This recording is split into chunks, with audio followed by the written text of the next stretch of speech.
pada zaman ini ada pertanyaan nih, antara Sriwijaya dengan Majapahit. Artinya ada sejarah, apa sejarahnya dikabulkan, apa pengabulan sejarah, apa memang begitu asalnya. Sriwijaya itu luar biasa jangkauannya. Kemudian apa namanya, pengambilan nama Sriwijaya itu sampai kemana-mana. Adakah hubungannya Sriwijaya itu dengan Majapahit? Ya, Sriwijaya adalah karena ada juga apa museum Majapahit ya. Sriwijaya itu adalah pendahulu Majapahit. Pendahulu Majapahit. Tadi saya sampaikan satu zaman nggak? Berbeda zaman. Jadi kalau Sriwijaya itu berdasarkan catatan arkeologis itu mulai abad ke-7, tepatnya yang terdata baru ditemukan datanya itu 682 Masehi. 682 Masehi. Atau kalau tahun Saka waktu itu 604 Saka. Di ekuivalenkan dengan tahun Masehi itu berbeda 78 tahun. Jadi ditambahkan 604 tambah 78 menjadi 682. Nah, 682 ini ada angka ini didapatkan dari prasasti Kedukan Bukit. Yang menjadi prasasti tertua Sriwijaya untuk sementara ini yang ditemukan. Kenapa bilang untuk sementara? Karena membaca prasasti Sriwijaya ini diduga kuat Sriwijaya itu sudah ada sebelum 682. Karena Kitsing itu datang ke Moloyo itu 671. Jadi 671 ke 682 itu 10 tahunan. Nah, ketika dia kembali dari India, mampir lagi ke Nusantara untuk kembali ke Cina, dia katakan dalam catatannya, saya singgah di Nusantara, ternyata Moloyo sudah di bawah hegemoni Sriwijaya. Itu menjawab pertanyaan sementara tadi. Pertanyaan yang utuhnya antara Sriwijaya dan Majapahit tadi, saya katakan bahwa Majapahit itu sebenarnya anak cucunya Sriwijaya, atau pendahulunya itu adalah pendahulu Majapahit itu adalah Sriwijaya. Pendahulu. Ya. Pendahulu Majapahit Sriwijaya. Jadi seperti tadi, Sriwijaya pendahulunya Moloyo atau Melayu. Jambi. Ya. Jadi kalau kita katakan siapa tua antara Sriwijaya dan Melayu? Melayu. Ya. Siapa tua Sriwijaya dengan Tarumanagara? Tua Tarumanagara. Karena dari penanggalannya dia berkisar abad ke-5 Tarumanagara. Nah, kalau Majapahit itu baru abad ke-14. Sriwijaya sudah runtuh abad ke-13. Di abad ke-14 baru muncullah namanya Majapahit. Namun perlu dikritisi oleh generasi muda Indonesia terutama, penamaan Majapahit itu pengaruh Belanda. Bukan nama aslinya. Tidak ada prasasti, tidak ada catatan yang mengatakan naskah kuno yang mengatakan nama kerajaan itu adalah Majapahit. Itu adalah sebutan Belanda. Kalau berdasarkan naskah kuno, Pararaton atau Carita Parahyangan, justru Majapahit itu sebenarnya bukan nama kerajaan, tapi dia nama daerah yang ditranslate oleh Belanda menjadi Majapahit.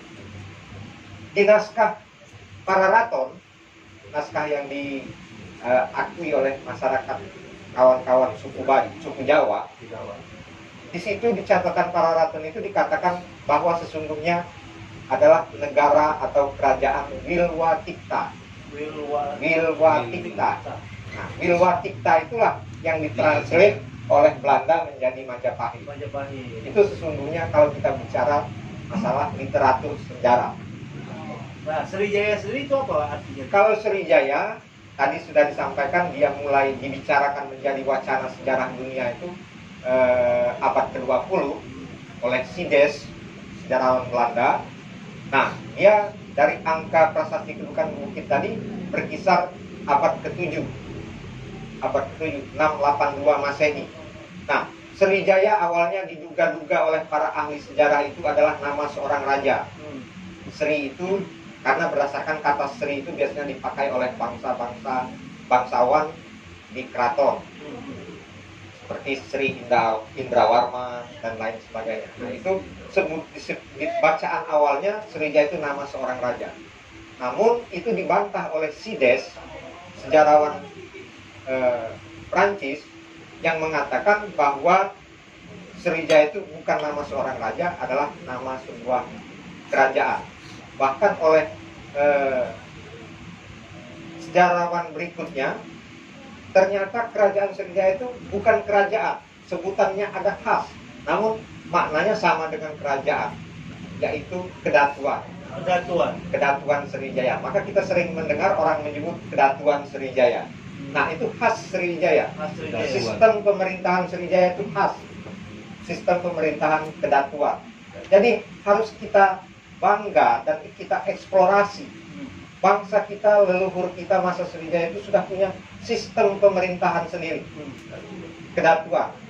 Bangsa kita hari ini republik, berasal dari Yunani sistem pemerintahannya.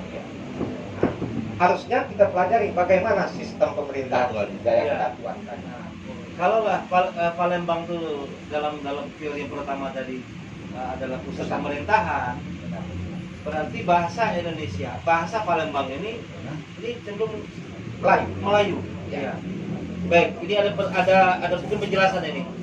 Jadi pemirsa di rumahnya ada pernah chattingan itu Kiai. Chattingan ke orang Filipina dengan bahasa Tagalog. Ada deh?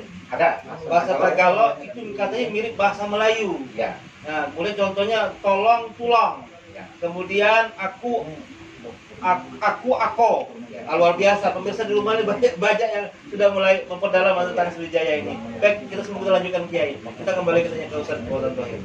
Ustaz, saya aja yang artinya mempelajari sejarah yang selama ini akhirnya kan blank. Karena ini sesuatu bukan yang baru tapi pernah terdengar tetapi tidak dipaparkan secara vulgar. Nah, pasti ada penyebabnya. Nah, mungkin Ustaz Fauzan ada yang mau ditanyakan kepada Kiai, artinya yang berhubungan dengan wawasan dan pengetahuan Ustaz di bidang keagamaan itu. Silakan ya. Saya dulu belajar sejarah nggak terlalu tertarik ya. Cuman angka sejarah saya di pondok itu 100. 100 lah ya. 100. Berarti besar. Ya. Tapi saya nggak bingung ya. Dan saya nggak tertarik waktu itu. Tapi dengan perjalanan Quran, saya berkeliling di Indonesia ini, saya ditemukan perjalanan sejarah, ya kan? Seperti di candi-candi, kayak Kutai Kartanegara, ya kan? Seperti itu. Nah, ketika itu yang saya kunjungi, bukan saya kunjungi ya, saya diperjalankan. Diperjalankan. Kalau saya berjalan sengaja berarti saya melancong. Diperjalankan karena dakwah, gitu ya. Salah satu pertama kali saya kunjungi itu kerajaan Kutai Kartanegara. Nama rajanya Mula Warman. Oke itu. Itu di Kalimantan Timur. Ya, ya. Nah, Kalimantan Timur itu istananya kalau lihat istananya mungkin perubahan, istananya seperti istana Siak atau istana baru. Ya, belum istananya atau istananya seperti istana Bogor, ya kan? Tapi kesultanannya kayu, ya kan? Kesultanannya dia pakai kayu rumah panggung, gitu ya, seperti itu di belakangnya. Terus saya juga diperjalankan di peninggalan batu tulis Bogor, ya kan, peninggalan Singawarman, yaitu kerajaan Tarumanegara. Itu banyak sekali pecahnya sebenarnya. Barulah saya diperjalankan ke Muaro Jambi ya, itu pertama kali ke Muaro Jambi. Hampir Muaro Jambi itu sering berkali-kali ya. Tapi bukan peneliti sejarah. Saya mengenalkan sahabat-sahabat saya yang Quran yang ngaji harus kenal dengan sejarah. Sampai saya berikrar janji di candi situ. Terus yang kedua saya diperjalankan di candi daerah perbatasan Riau dan Padang yang disebutkan tadi, Maluku juga ya. Terus saya juga diperjalankan candi daerah Binanga. Itu daerah Tapanuli Selatan. Saya ketika lihat Binanga, Kecamatan Binanga itu tempat candi, saya teringat Kabupaten Binanga. Ya, Binanga yang di Kumbring, seperti itu. Kota saya berpikir. Nah, termasuk Kerajaan Siak. Kebingungan saya waktu memahami Sriwijaya, sebenarnya membingungkan saya, ya kan? Karena saya dengar Kerajaan Sriwijaya itu Aditya Warman dalam otak pikiran saya. Ya kan? Terus saya dengar lagi Kerajaan Sriwijaya itu yang pertama kali lampu tayang, saya dengar gitu ya, seperti itu. Dan saya baca sejarah juga, kerajaan Sriwijaya ini kerajaan lebih tua kerajaan Melayu, ya, kerajaan Melayu. Bahkan lebih tua lagi tulang bawang, karena Melayu itu artinya Hindu juga, terus tulang bawang yang ada di Lampung itu juga Hindu, ya kan, seperti itu. Nah, dalam otak pikiran saya, kenapa kerajaan-kerajaan ini menjadi di bawah naungan Sriwijaya, ya kan, di bawah naungan Sriwijaya, ya kan, seperti itu. Akhirnya bedahnya banyak sekali kerajaan-kerajaan yang kecil yang di bawah naungan Sriwijaya sampai ke Thailand, sampai ke Malaysia, sampai ke Singapura, seperti itu, di bawah naungan dia, seperti itu. Ketika saya pergi ke Singapura, ya, duduk saya lama, Sriwijaya itu kayak apa? Saya terpikir satu negara yang luar biasa. Saya nonton Singapura. Singapura itu nggak punya kekuasaan, nggak punya lahan, tapi semua negara lewat situ. Ekonomi di situ semua. Inilah saya bilang Sriwijaya dulunya, ya kan? Saya bayangkan Singapura itu Sriwijaya. Saya mau contohkan Indonesia nggak bisa, ya, karena tidak ada negara yang bisa. Karena di Singapura itu semua negara ketika bertransaksi ekonomi lewat Singapura, ya. Termasuk pesawat, ya kan? Saya bayangkan kenapa inilah Sriwijaya zaman abad sekarang, ya kan? Jadi kalau di Eropa Swiss, ya. Kalau di Asia Tenggara itu Singapura. Mata uang paling di Asia Tenggara negeri Melayu yang cukup berbahaya, ya kan? Di negeri Melayu, di negeri kuasaan Melayu Sriwijaya itu hanya Singapura yang mata uangnya cukup tinggi gitu, perekonomian, dan dia nggak ada penghasilan besar kayak sumber emas, sumber perak, nggak ada. Tapi negara ini kaya gitu. Nah ternyata negara ini semua negara yang di bagian Asia Tenggara lewat situ sistem ekonominya. Saya bayangkan Sriwijaya seperti ini dulunya. Ya kan? Bayangan saya. Nanti kita ya kan? tanya sama Ya kan? gambaran Karena Sriwijaya. saya lihat karena dunia laut. Saya dengar cerita Kiai semalam, ada istilah namanya kerajaan Sriwijaya itu perampok, atau namanya apa bahasa laut itu? Perompak. Sriwijaya itu adalah perompak. Jadi ya, saya mikir ini model kayak Singapura. Jadi negara yang tidak aman pelautan dirampok-rampok, kerajaan kecil-kecil kayak tulang bawang, kerajaan Melayu, kerajaan di daerah Jawa nggak aman. Maka Sriwijaya yang mengamankan. Akhirnya jadilah sebuah keramaian. Perampok-perampok pelopah tadi digunakan oleh Raja Sriwijaya untuk dipergunakan, ya kan? Akhirnya perairan Cina dan sekitar itu aman, ya kan? Akhirnya semua kerajaan kecil termasuk kerajaan Melayu, kerajaan tulang bawang dan kerajaan kecil di Jawa itu termasuk di Thailand, termasuk di Singapura, termasuk di Bangkok itu kerajaan kecil-kecil. Dia membayar keamanan itu, menyetor upeti seperti yang terjadi di zaman Majapahit. Nah, yang saya tanyakan dengan Kiai gitu kan, antara kerajaan yang ada di Pamaswara itu Sriwijaya atau bukan gitu loh. Dengan Sriwijaya. Jadi Sriwijaya ini saya nggak ngerti.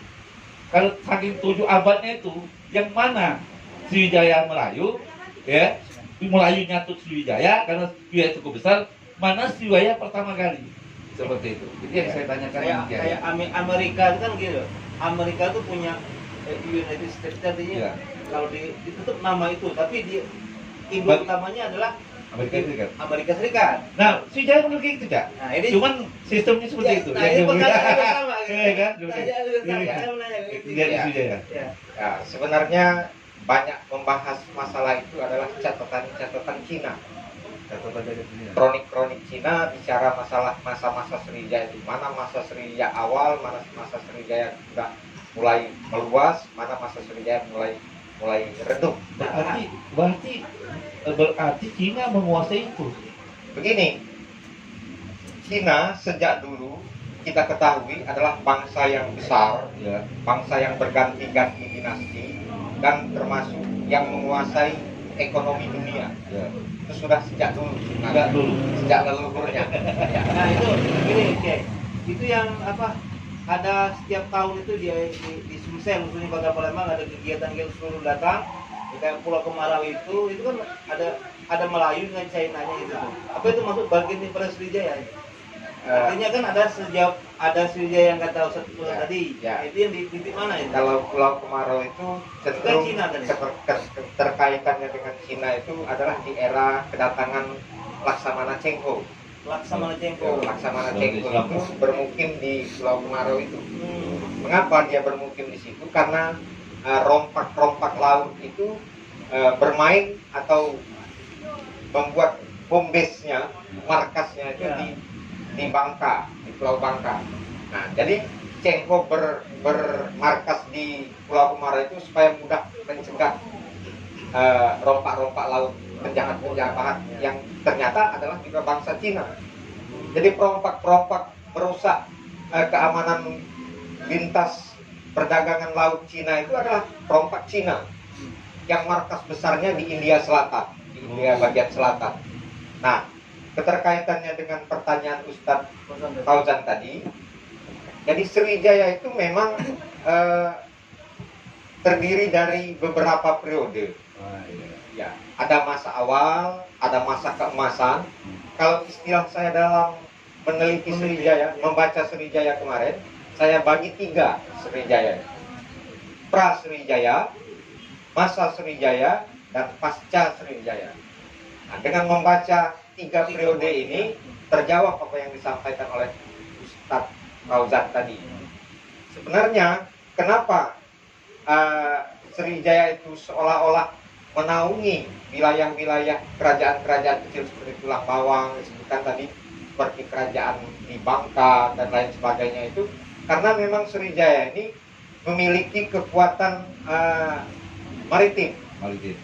Siapa yang menjadi tentara maritim Sriwijaya ini? Sebenarnya adalah sukarelawan waktu itu. Mereka adalah bangsa-bangsa laut. Bangsa-bangsa laut itu kalau kita kenali sekarang, mereka ini adalah masyarakat yang menghuni di kepulauan-kepulauan, di pinggir-pinggir laut. Bangsa-bangsa laut ini sejak leluhurnya adalah orang-orang berani, orang-orang terampil berperang, karena mereka biasa melawan bajak-bajak laut. Nah, ketika masa Sriwijaya, betul bajak-bajak laut yang sering mengganggu pelayaran niaga bangsa-bangsa terhadap berhubungan dengan Sriwijaya itu ditumpas oleh Sriwijaya. Bajak-bajak laut itu justru dimanfaatkan oleh Sriwijaya menjadi penjaga keamanan. Mereka tidak dihancurkan, tetapi dijadikan penjaga keamanan jalur laut dengan membayar upeti tentunya ke Sriwijaya. Jadi canggih sekali sistem politik Sriwijaya. Ya, strategi. Selain dia bisa menjinakkan keliaran rompak-rompak laut, dia juga bisa memanfaatkan keamanan laut itu dengan pengaruh para rompak laut itu. Nah, ketika berperang, Sriwijaya itu disumbang secara sukarela oleh suku-suku laut itu. Mereka tidak dibayar Sriwijaya. Mengapa? Karena mereka merasa aman ketika Sriwijaya berkuasa. Mengapa Sriwijaya ini dirasakan sebagai negara yang aman atau pemerintahan yang aman? Karena dalam sistem Buddhis, dalam Buddhisme itu ada konsep hidup harmoni dengan alam semesta. Jadi seorang Raja Sriwijaya itu bukan siapa-siapa. Dia adalah orang yang bertanggung jawab sebagai pengelola negara dan bertanggung jawab mensejahterakan rakyatnya. Jadi kalau kita tanya kriteria pemimpin itu, itulah perlu kita teladani pemimpin era Sriwijaya. Dia bukan siapa-siapa, dia bukan merasa seorang raja, tapi dia punya kewajiban yang diutamakan, bukan hak. Bangsa kita hari ini cenderung menuntut hak. Nah, kalau Raja Sriwijaya dulu mengutamakan kewajiban. Sama dengan Muslim lebih mengedepankan kewajiban. Nah, artinya kembali ke pertanyaan Ustadz Fauzan tadi, sudah jelas mengapa kerajaan-kerajaan kecil itu bernaung kepada Sriwijaya. Karena sifat kepemimpinan dari seorang Raja Sriwijaya itu yang mengayomi, karena dia berkewajiban menjadi penjaga harmoninya alam semesta ini. Itu ada di ajaran Buddhisme. Menjaga keseimbangan. Menjaga keseimbangan. Kurang lebih seperti itu ya.